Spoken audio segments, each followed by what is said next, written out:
fait, comme cela fut le cas pour la plupart des provinces éducationnelles, l'année scolaire a commencé, bien sûr, le 2 septembre, officiellement, mais il faut le reconnaître que toutes les écoles n'ont pas repris l'année scolaire le même jour, du moins à la même date.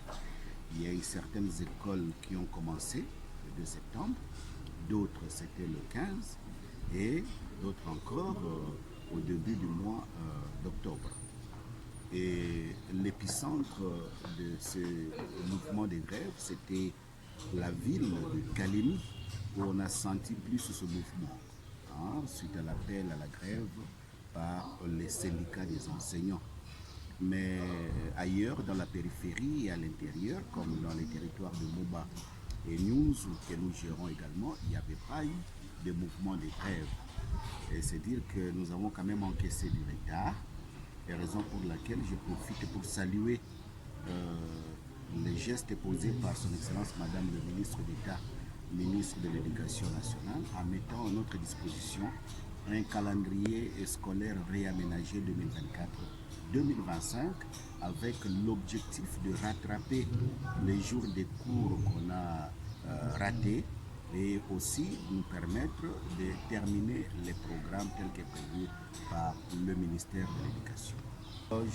J'espère que pendant ces assises, nous allons profiter de l'expérience de chacun. Moi, je suis venu avec un peu de ce que j'ai fait et que j'ai réussi. Les autres aussi.